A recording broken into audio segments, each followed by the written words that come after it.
Bismillahirrahmanirrahim. Assalamualaikum warahmatullahi wabarakatuh. Waalaikumsalam warahmatullahi wabarakatuh. Bismillahirrahmanirrahim. Wassalatu wassalamu ala Rasulillah wa ala alihi wa sahbihi wa man tabi'ahum bi ihsanin ila yaumiddin, amma ba'du. Allahumma sahli sadri wa yassir li amri wahlul 'uqdatam min lisani yafqahu qawli. Allahumma inna nas'aluka ilman nafi'an wa rizqan tayyiban wa amalan mutaqabbalan. Allahumma alimna ma yanfa'una wa zidna ilman wal huda wat tuqa was salaha ya rabbal alamin. Ihwasanya dirahmati Allah Subhanahu wa taala. Alhamdulillah summa alhamdulillah. Segala puji hanya milik Allah Rabb semesta alam. Salawat dan beriring salam tak lupa kita curahkan kepada junjungan kita, kepada suri tauladan kita, Nabi Muhammad sallallahu alaihi wasallam. Yang dirahmati Allah Subhanahu wa taala, insyaallah pembahasan kita pada siang hari ini tentang adab seorang pembaca Al-Qur'an. Qala al-muallifu rahimahullahu taala, berkata penulis Imam Nawawi Yahya bin Syaraf An-Nawawi rahimahullahu taala, semoga Allah Subhanahu wa taala merahmati beliau. Latifatun faslun idza lam yajidil junubu awil haidu ma atayammam wa yubahu lahul qira'atu was salatu wa ghairuhuma. Faslun, yaitu pasal, apabila seseorang yang hendak membaca Al-Qur'an atau ketika seseorang junub, dia tidak mendapati air sehingga dia bisa untuk bertayammum, atau misalnya seorang perempuan dia misalnya haid, laki-laki junub, ada seorang laki-laki junub atau perempuan sedang haid, dia tidak mendapati air untuk bertayamum, wa yubahu lahul qiraah, maka dibolehkan bagi orang tersebut itu untuk membaca Al-Qur'an, was salat wa ghairuhuma, dan membaca Al-Qur'an dan salat, wa ghairuhuma, dan selain itu. Fa in ahdasa hurrimat alaihi salatu walam tuhramul qiraatu. Nah, apabila seseorang misalnya dia berhadas, setelah tadi misalnya seseorang dia berhadas setelah misalnya dia tayammum, maka orang tersebut haram baginya untuk melaksanakan salat walam tuhrim al-qiraah. Akan tetapi orang tersebut itu tidak diharamkan untuk membaca Al-Qur'an, wal julusu fil masjid, dan begitu pula dia duduk di masjid.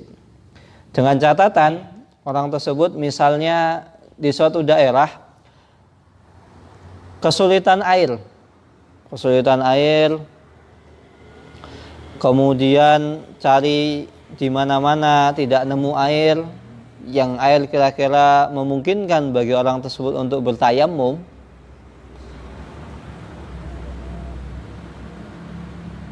air nggak mungkin, tayamum misalnya juga nggak mungkin, misalnya nggak bisa atau nggak ngerti, maka ketika seperti itu dibolehkan bagi orang orang tersebut untuk membaca Al-Qur'an dan sholat.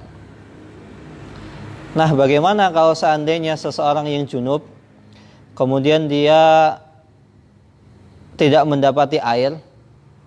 Maka orang seperti itu ketika junub dia hendaklah bertayammum, kemudian dia boleh sholat, namun tidak boleh membaca Al-Qur'an. Boleh sholat, namun tidak boleh membaca Al-Qur'an. Kenapa? Karena para ulama berbeda pendapat tentang tayamum itu rafi'un lil hadasi atau mubihun lil qiraah. Para ulama berbeda pendapat apakah tayamum itu bisa mengangkat hadas atau sekedar membolehkan seseorang untuk melaksanakan sholat. Dan para ulama termasuk Imam Syafi'i beranggapan bahwasannya tayamum itu mubihun lis salat. Dia hanya membolehkan sebab untuk boleh salat. Sedangkan laisa rafi'an lil hadas, dia tidak bisa mengangkat hadas. Sehingga tayamum tidak bisa menggantikan kedudukan wudu. Maka kemarin disebutkan pembahasan sebelumnya, orang yang haid, orang yang berhadas, orang yang junub, saya berhadasnya orang junub, itu kan nggak boleh baca Al-Quran, termasuk hafalannya, nggak boleh baca Al-Quran. Pakai hafalan nggak boleh. Berbeda kalau diniatkan dia tidak membaca Al-Quran. Misalnya ada saudaranya atau temannya namanya Yahya. Ya Yahya, khudil kitaba bikuwah. Itu maksudnya, Yahya, tolong ambilin buku itu cepat. Itu perintah, bukan bermaksud membaca Al-Quran. Nah, kalau seandainya dia misalnya sudah tayamum, fa'in ahdasa, dan setelahnya dia tayamum, setelahnya dia batal. Misalnya mohon maaf, buang air kecil atau buang air besar atau misalnya buang gas, hurrimat alaihis salat, maka orang tersebut itu nggak boleh sholat. Jadi harus ngulangi lagi tayamumnya. Walam tuhrim al-qiraah, namun dia tetap boleh membaca Al-Quran dengan apa? Dengan hafalan. Wal julusu fil masjid, dan duduk di masjid. Wa ghairuhuma mimma la yuhramu 'alal muhdis. Kama law tasala summa ahdas. Dan selain hal tersebut, mimma la yuhram, dari apa-apa yang tidak diharamkan bagi seseorang yang berhadas. Sebagaimana kalau seandainya seseorang dia junub kemudian mandi besar summa ahdas. Orang sudah mandi besar kemudian berhadas. Sudah mandi besar ya, misalnya junub mandi besar dengan air kemudian dia berhadas. Maka orang seperti itu boleh membaca Al-Quran. Saya sarankan antum ini dengarnya yang fokus, karena Atibian itu suka diputar-putar. Wa hadza mimma yus'alu anhu wa yustaghrab. Dan ini sesuatu hal yang aneh gitu loh. Aneh dan membuat seseorang itu bertanya-tanya. Kok sholat gak boleh, tapi baca Al-Quran boleh? Kan aneh. Memangnya baca sholat itu gak baca Al-Quran? Coba bayangkan ya, antum sholat boleh, baca Al-Quran gak boleh. Terus sholat antum gimana? Sholat antum gimana? Kan aneh gitu loh. Fayuqalu, maka jika ada orang yang bertanya kepadamu, kok bisa sholat itu gak boleh, tapi baca Al-Quran boleh. Fayuqalu, junubun yumna'u minas sholat. Seseorang yang junub, itu haram bagi orang yang junub tadi untuk melaksanakan sholat. Wala yumna'u min qira'atil Qur'an. Tapi orang yang junub kan masih boleh baca Al-Quran. Ya ini ala khilaf. Baca Al-Quran pakai hafalan, walaupun yang lebih baik itu ditinggalkan. Syafi'i apa pendapatnya baca Al-Quran pakai hafalan?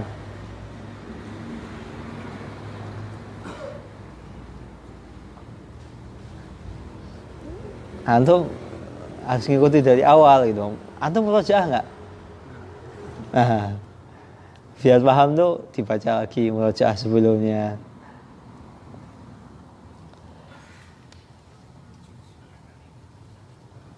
Wala yumna'u min qira'atil Qur'an wal julusu fil masjid min ghairi daruratin kaifa suratuhu. Maka dikatakan orang yang junub itu kan nggak boleh sholat, tapi nggak dilarang untuk baca Al-Quran. Wal julusu fil masjid, dan boleh duduk-duduk di masjid dengan catatan apa? Orang tersebut itu sudah berwudu.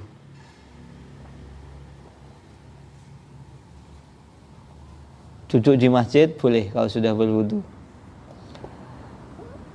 Atau tayamum kalau misalnya tidak ada air. Kaifa suratuhu, bagaimana gambaran permasalahan tersebut? Nah, ini gambarannya. Ada seseorang yang dia sudah tayamum, air nggak ada, dia tayamum, kemudian sudah selesai tayamum, tiba-tiba dia berhadas, maka nggak boleh sholat, tapi boleh baca Al-Quran.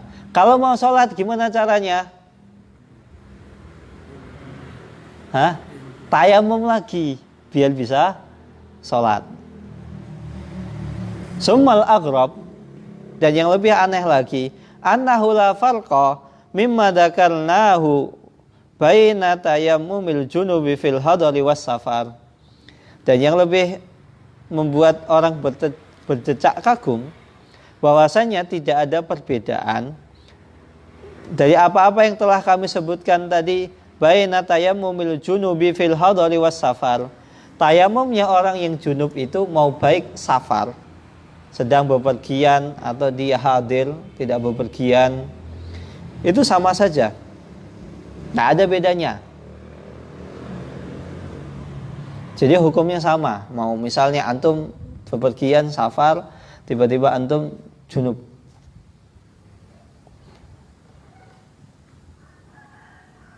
kemudian ternyata safar antum ini ingin misalnya mengajarkan Al-Quran, jadi guru Al-Quran, nyari air nggak nemu, maka ketika antum mau ngajarin Al-Quran, antum tayamum dulu, batal tayamum lagi.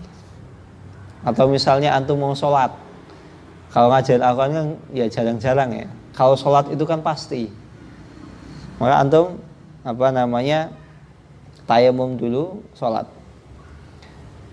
Wa dzakara ba'du ashabi Syafi'i, dan disebutkan bahwasanya ashabu Syafi'i, sebagian murid Imam Syafi'i mengatakan, annahu idza tayammama fil hadari istabahal salat wala yaqra'u ba'daha wala yajlisu fil masjid. Dan sebagian muridnya Imam Syafi'i mengatakan bahwasanya apabila seseorang yang junub kemudian dia tidak mendapati air, ia bertayamum fil hadar. Kondisinya apa di sini? Hadar. Kondisinya dia tidak sedang bepergian. Istabaha as-salat. Maka diperbolehkan bagi orang tersebut itu untuk melaksanakan salat. Wala yaqra'u ba'daha. Tapi enggak boleh baca Al-Qur'an setelahnya, dan tidak boleh pula duduk-duduk di tempat tersebut. Ini sebagian pendapat muridnya Imam Syafi'i. Wasahih, adapun yang tepat, ketika antum dalam kondisi tidak bepergian, kemudian antum junub, air tidak ada, maka boleh tayammum. Wasahihu jawazu dzalika kama qadamnahu. Maka pendapat yang sahih, yang tepat dalam mazhab Syafi'i, bahwasanya orang yang tidak bepergian dia tetap boleh membaca Al-Quran dan sholat dan duduk di masjid, dengan catatan orang tersebut itu sudah tayammum. Kemudian permasalahan selanjutnya, walau tayammama, Kalau seandainya ada seseorang yang bertayamum, summa sholat, kemudian orang tersebut itu melaksanakan sholat, summa wa qara'a, setelah melaksanakan sholat, qara'a, dia membaca Al-Quran dengan hafalannya sendiri, tidak menggunakan mushaf, karena di sini adalah kondisinya dia sedang junub. Summa ra'a ma'an, kemudian di tengah-tengah dia sedang asik membaca Al-Quran pakai hafalannya, dia melihat ada air. Ternyata air sudekat. Yalzamuhu istimaluhu, maka wajib bagi orang tersebut untuk segera mengambil air. Dia wudu. Karena salah satu sebab atau pembatal tayamum adanya air. Begitu pula kalau misalnya antum sholat, misalnya sholat duhur ya, dari sholat duhur, tiba-tiba ketika bangkit di rakaat ketiga, antum dengar suara air. Dengar suara air itu tiba-tiba misalnya sanyonya nyala, atau tiba-tiba turun hujan, maka saat itu juga sholat duhur antum itu dianggap batal. Antum harus ngulang dari awal.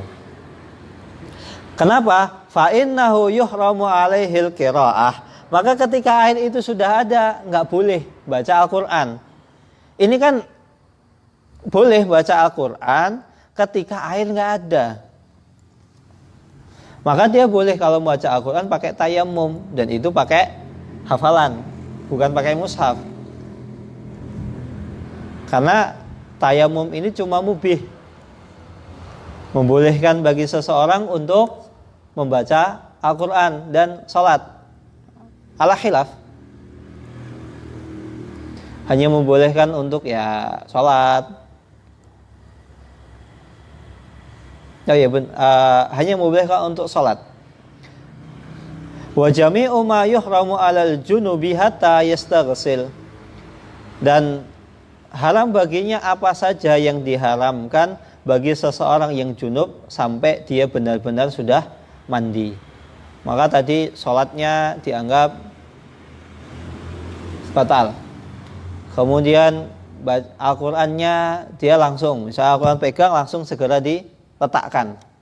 Bukan, kau kan nggak megang Al-Qurannya, pakai hafalan, segera langsung dihentikan. Nggak mungkin. Apa yang mau dihilangin? Antum cabut, hilang, nggak bisa. Kemudian walau tayammama wa shalla wa qara'a, kemudian seseorang kalau misalnya ini tadi lagi asik-asik baca Al-Quran, tiba-tiba dengar air muncul, hujan, atau tiba-tiba sanyo kerannya nyala, maka batal, harus ngulangi. Walau tayammama wa shalla wa qara'a summa aradat tayammum li hadasin.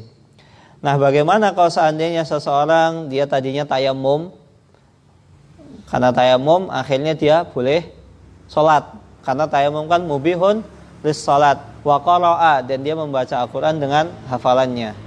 Kalau pakai mushaf tetap nggak boleh walaupun sudah tayamum. Summa aradat tayammumu li hadasin, kemudian ternyata ketika dia membaca Al-Quran dengan hafalannya, tiba-tiba dia pengen tayamum yang kedua. Kenapa? Karena mungkin hadas, buang air misalnya kebelet atau buang gas dan lain sebagainya, maka dia harus tayamum lagi biar boleh untuk membaca Al-Quran dengan hafalan. Auli faridatin, atau dia batal karena apa? Bentar lagi mau sholat. Maka tayamum ini kan mubihul lis sholat. Ketika misalnya sholat, antum mau sholat tayamum, baca Al-Quran pakai hafalan, mau sholat selanjutnya tayamum lagi. Auli ghairi dzalik, atau selain itu, atau ada sebab-sebab yang lain, fa innahu la yuhramu alaihil qira'atu 'alal madhhabi as-sahih al-mukhtar. Maka pendapat yang tepat, pendapat yang dikuatkan, pendapat yang dijadikan landasan dalil dalam madhab Syafi'i. Ketika seperti ini seseorang tayamum, dia kemudian sholat, kemudian baca Al-Quran dengan hafalannya, kemudian orang tersebut itu pengen tayamum yang kedua karena ada karena dia berhadas, atau misalnya mau melaksanakan sholat setelahnya, atau misalnya mau sholat sunnah, tiba-tiba oh iya ingat saya mau sholat tahajud misalnya, atau sholat witir, maka dia tayamum setelahnya biar dia bisa sholat.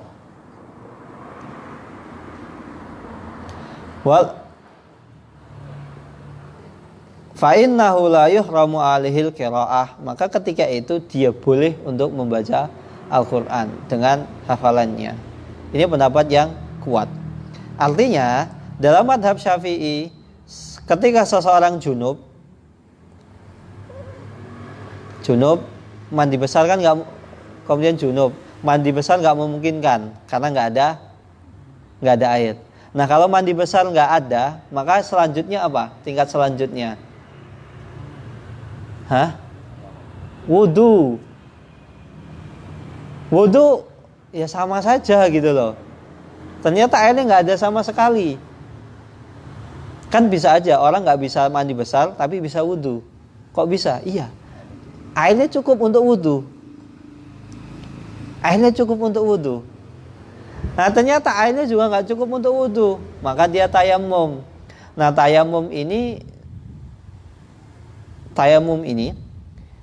itu membolehkan orang tadi untuk membaca Al-Quran.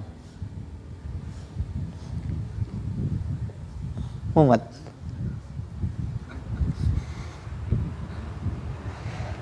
memang permasalahan fikih itu kadang unik. Wa fihi wajhun li ba'di ashabi Syafi'i annahu la yajuzu wal ma'rufu awal. Dan ada sebagian pendapat dalam madhab Syafi'i yang mengatakan orang seperti itu nggak boleh baca Al-Quran. Nah kan dia sudah berhadas, walaupun tayamum lagi nggak boleh. Tapi pendapat yang tepat adalah boleh. Dia boleh baca Al-Quran dengan hafalannya. Ada yang mengatakan nggak boleh lah. Tadi dia baca Al-Quran kan udah pertama tayamum gitu kan. Tayamum, sholat, baca Al-Quran batal. Nah batal di sini kalau seandainya dia tayamum lagi, boleh nggak sih dia mau membaca Al-Quran lagi? Dalam pendapat As-Sahih Al-Mukhtar, pendapat yang dikuatkan, yang dijadikan dalil, yang dijadikan pijakan dalam madhab Syafi'i itu boleh. Tapi pendapat dalam madhab Syafi'i alal qaul, pendapat kedua itu enggak boleh. Dan ini enggak tepat. Jadi kalau antum ditanya boleh enggak hukum seseorang yang misalnya junub, enggak ada air, kemudian dia sholat, baca Al-Quran, berhadas, boleh enggak baca Al-Quran setelahnya? Menurut pendapat Imam Syafi'i, antum jawabannya adalah boleh. Amma idalam yajidul junubu ma'an wala turaban. Kalau seandainya seseorang yang junub itu tidak mendapati air atau tanah, debu, turab itu debu, maka ada sebagai madhab Malik, kalau misalnya nggak ada debu, antum cari pasir nggak ada, tanah, pokoknya sampai ketemu debu. Nah bagaimana Imam Nawawi menjelaskan, bagaimana kalau seandainya seseorang itu nyari air nggak nemu, nyari debu juga nggak ketemu, pasir nggak ada, tanah nggak ada, sedangkan ketika itu dia harus sholat. Fa innahu yusolli li hurmatil waqti ala hasabi halihi. Maka ketika itu dia tetap wajib untuk melaksanakan sholat bagaimanapun keadaannya. Artinya apa? Dia ketika itu sholat nggak wudu, nggak tayamum, nggak mandi besar, padahal junub. Nah, keadaannya seperti ini. Kapan seorang yang junub boleh baca Al-Quran, boleh sholat, padahal dia masih dalam keadaan junub? Nah, antum jawab, ketika tidak ada air dan tidak ada tanah. Tanah di sini tidak ada debu, dia sudah berusaha mencari tanah, nggak nemu, pasir nggak nemu, batu juga nggak nemu gitu. Maka ketika itu antum boleh sholat. Kenapa? Lihurmatil waktu. Karena kalau antum nggak sholat, waktu sholat itu akan keluar. Sehingga ketika keluar, antum nggak sholat, sah sholat di luar waktunya? Nggak sah. Sholat di luar waktu sholat, itu sholatnya nggak sah. Kecuali antum udzur. Contoh, sakit, kan boleh dijamak. Takdim atau takhir. Musafir, takdim atau takhir. Selain itu kalau tanpa udzur, sholat antum tuh nggak sah. Misal subuh antum kebangun jam 9, antum wajib sholat subuh nggak? Wajib, tapi sholat antum nggak sah. Kalau antum nggak sholat, tambah dosa. Karena apa? Inna sholata kanat alal mu'minina kitaban mauquta. Sholat itu wajib tepat waktu. Maksudnya tepat waktu ya pas waktunya. Kalau udah keluar waktu, antum sholat nggak sah. Kecuali ada udzur. Nggak sholat, tambah dosa.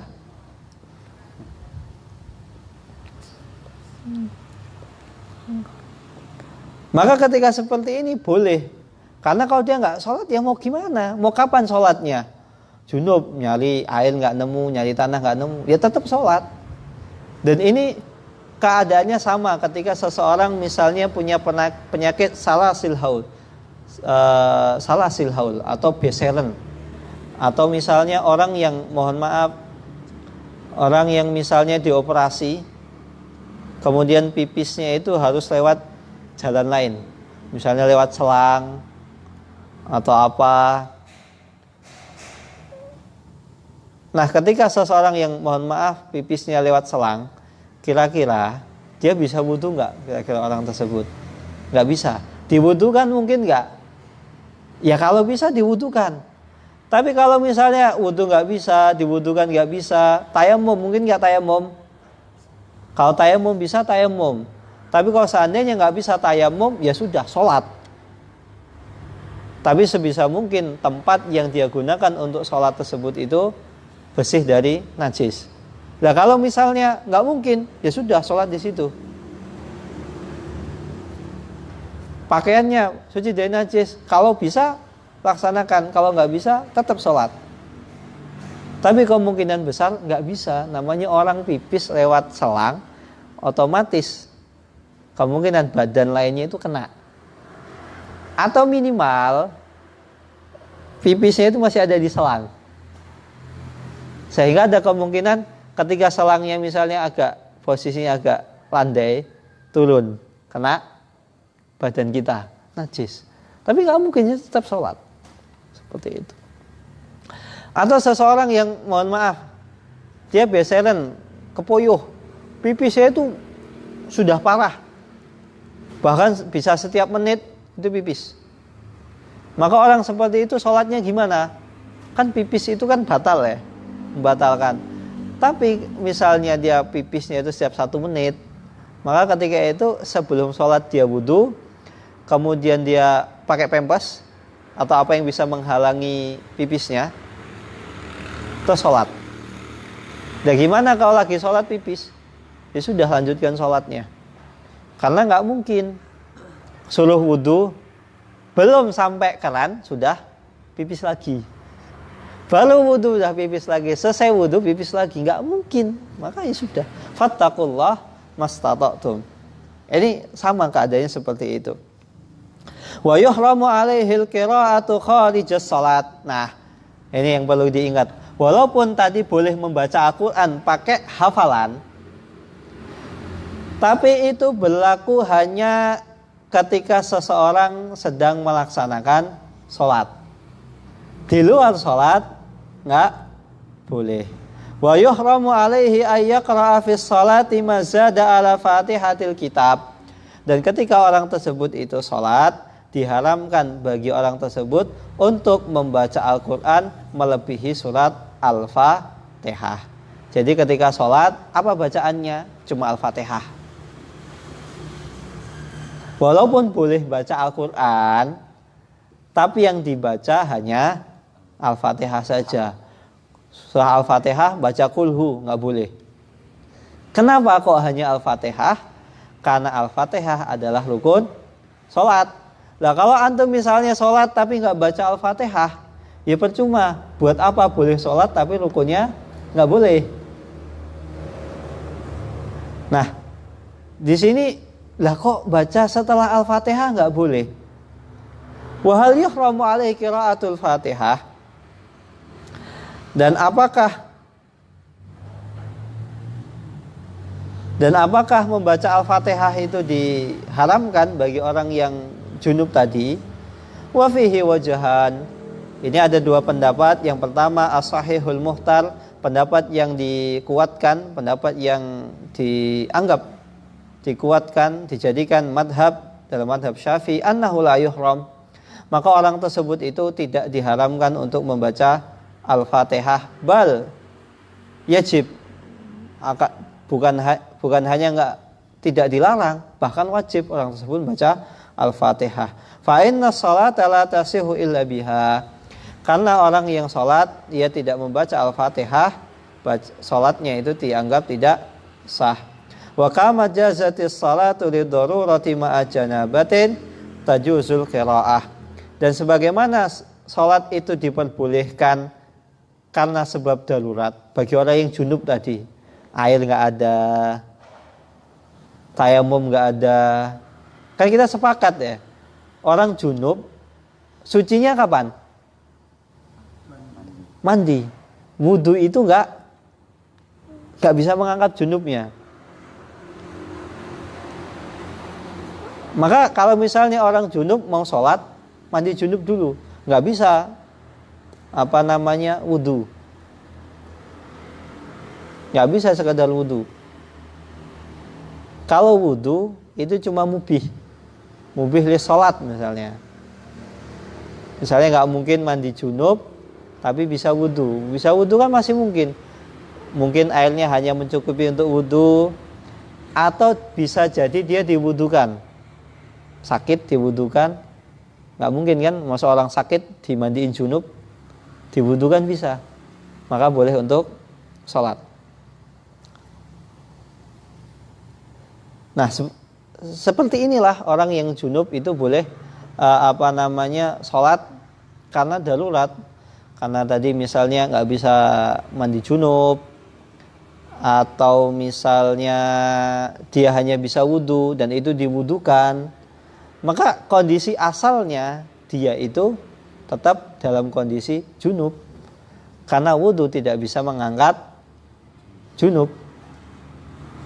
Sebagaimana tayamum itu juga tidak bisa mengangkat junub. Wudu saja tidak bisa mengangkat, apalagi penggantinya. Wasani, adapun pendapat yang kedua, bal ya'ti bil adkaril lati ya'ti bihal ajizul ladzi la yahfadu syai'an minal Qur'an. Pendapat yang kedua, seseorang dilarang untuk membaca Al-Fatihah walaupun dia dalam kondisi junub. Salat, tadi kan salat boleh ya. Pendapat kedua ini maksudnya begini, dia boleh salat, tapi nggak boleh baca Al-Fatihah. Pendapat pertama, dia salat, tapi tetap baca Al-Fatihah, karena Al-Fatihah adalah rukun salat. Pendapat kedua, dia salat kan tetap boleh ya, tapi nggak boleh baca Al-Fatihah. Lah kalau nggak boleh baca Al-Fatihah, apa yang dibaca? Maka ketika dia sholat, yang dibaca bukan Al-Fatihah, tapi dzikir-dzikir. Saya subhanallah walhamdulillah wala ilaha illallah wallahu akbar. Seberapa lama? Kira-kira sepanjang bacaan Al-Fatihah. Misalnya subhanallah walhamdulillah wala ilaha illallah wallahu akbar, sebanyak 7 atau 5 kali kan udah setara dengan Al-Fatihah. Maka penggantinya itu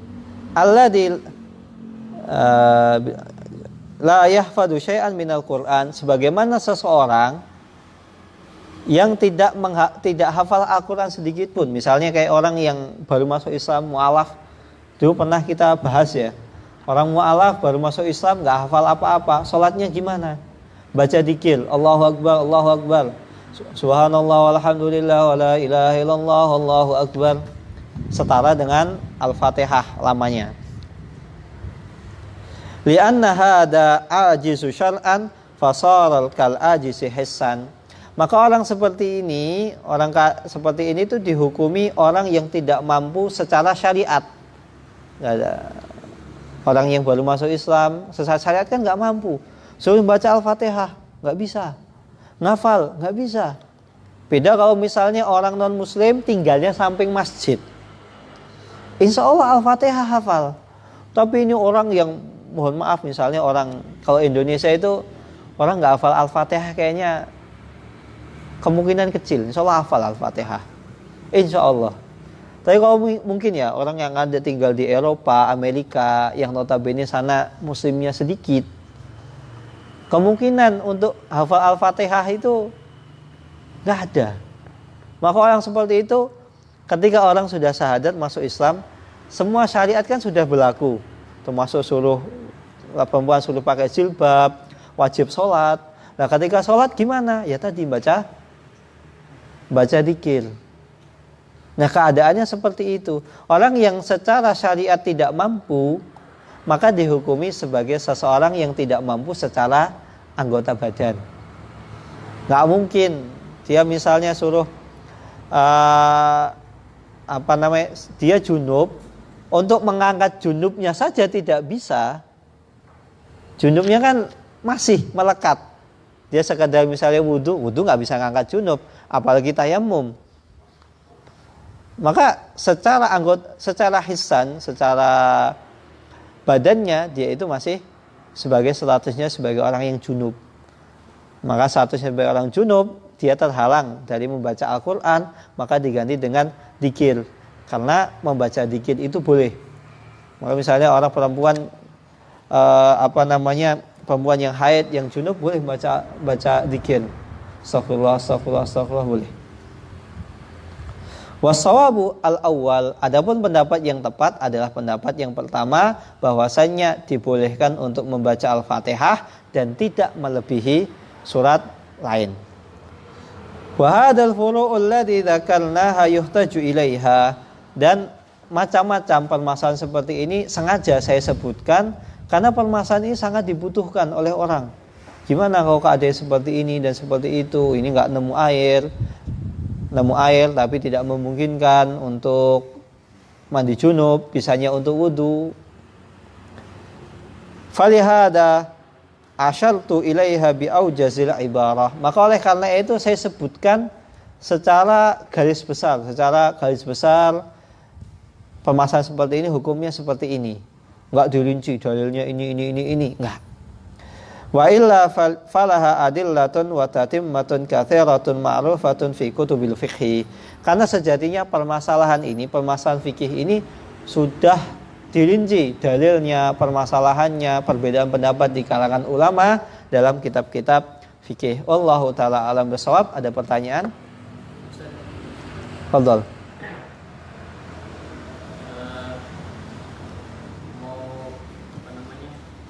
Memastikan aja tadi, berarti tayamum itu cuma berguna untuk sekali sholat aja.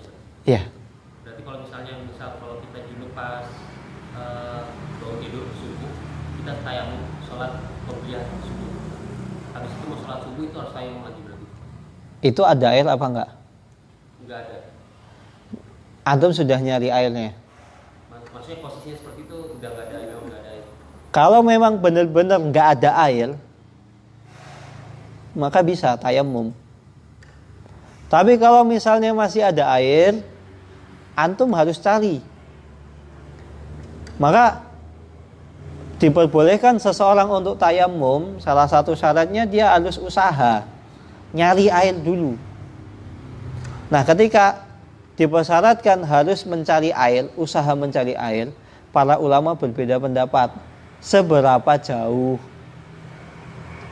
Kan suruh nyari ya, Nah kalau nyari mau sampai mana, sejauh apa? Maka mereka rata-rata mereka berpendapat bahwasannya setidaknya dia mencari air sejauh 1,6 kilo. 1,6 kilo. Berarti misal antum junub di sini ke arah kanan 1,6 kilo, ke arah depan 1,6 kilo, ke arah belakang 1,6 kilo, ke kiri 1,6 kilo. Sekitar 3 kilo. Cari. Kalau antum nggak nemu, baru boleh junub. Baru boleh tayamum. Kalau antum wis pasrah, udahlah nggak usah. Ya harus usaha. Kecuali ya antum bangunnya itu telat, mepet, nggak mungkin kan antum nyari 1,5 kilo kan, keburu waktunya habis, maka antum tayamum. Karena apa? Hurmatun lil waqti, ini sebagai menghormati waktu sholat. Tapi harus usaha dulu, nggak boleh pasrah, begitu ya. Jadi tayamum itu kalau misalnya dilanjutin, kan kita habis sholat, habis tayamum sholat, habis itu mau sholat sunnah, itu tayamum lagi. Tayamum lagi. Ada pertanyaan lagi? Lagi Ustaz. Izzuddin. Fadhal. Tadi kan masalah baca Quran itu. Kalau misalnya kita mau murojaah, jadi dalam keadaan tidak bersuci, jadi misal lagi jalan atau lagi apa sambil ngelanturin Al-Quran, itu nggak boleh juga berarti? Nggak boleh. Diperbolehkan tuh hanya ketika sholat. Kan tadi kan tijanis sholat, di luar sholat itu nggak boleh. Kalau antum junub. Kalau misalnya dalam keadaannya bukan junub tapi nggak suci, hadas mungkin atau habis kan? Kalau hadas nggak apa-apa, hafalan boleh.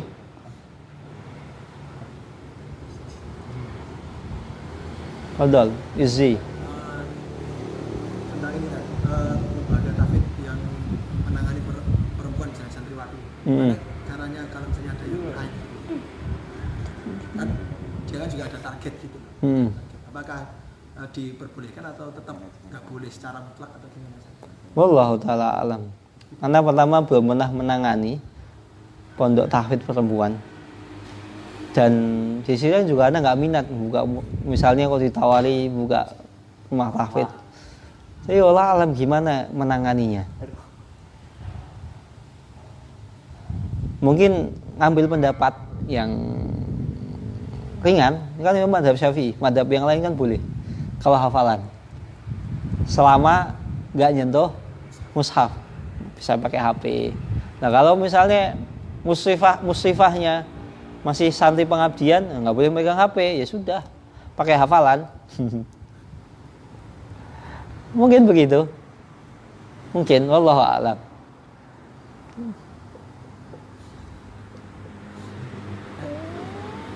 Ada yang lain? Silahkan. Kalau kita junub, pakaian itu terkena junub berat, itu boleh Misalnya kena air mani. Iya, itu boleh dipakai untuk sholat apa tidak? Boleh. Karena mani itu kan suci.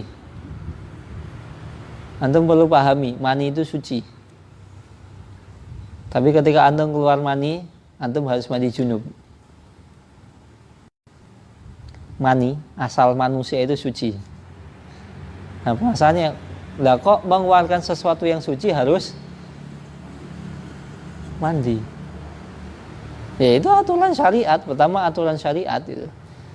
Syariat itu nggak bisa dipikir ditimbang dengan akal kita gitu. Karena kalau ditimbang dengan akal, pakai pertimbangan akal siapa? Kita nggak akan bisa setuju gitu loh. Akalnya si fulan, enggak, akalnya si fulan, dia ada yang lebih pintar dibanding fulan. Oke, pakai akalnya fulan. Ternyata ada yang lebih pintar lagi. Mau sampai kapan? Maka menimbang syariat itu harus dengan dalil, dengan sang pembuat syariat, nggak bisa dipikir dengan akal. Dan mengeluarkan sesuatu yang suci, kemudian bisa mandi junub, ya bisa jadi. nggak masalah.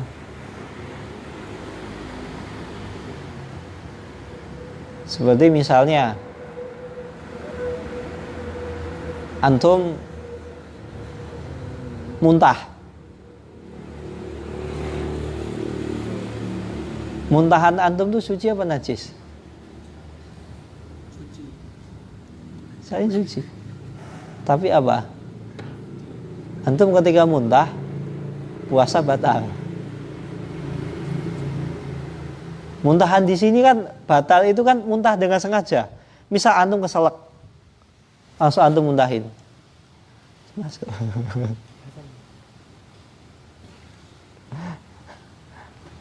Intinya mengeluarkan, jadi sudah masuk gitu, sudah masuk. Beda kalau misalnya nyangkut. Kalau nyangkut wallahu alam, kalau sudah masuk kemudian dikeluarkan. Itu kan juga antum muntahin kan? Iya kan? Pertanyaannya, itu suci apa najis? Dohirnya suci. Tapi puasanya batal kan? Wallahu alam. Tidak ada pertanyaan, kita tutup dengan kafaratul majlis. Subhanakallahumma wa bihamdika asyhadu an la ilaha illa anta astaghfiruka wa atubu ilaik.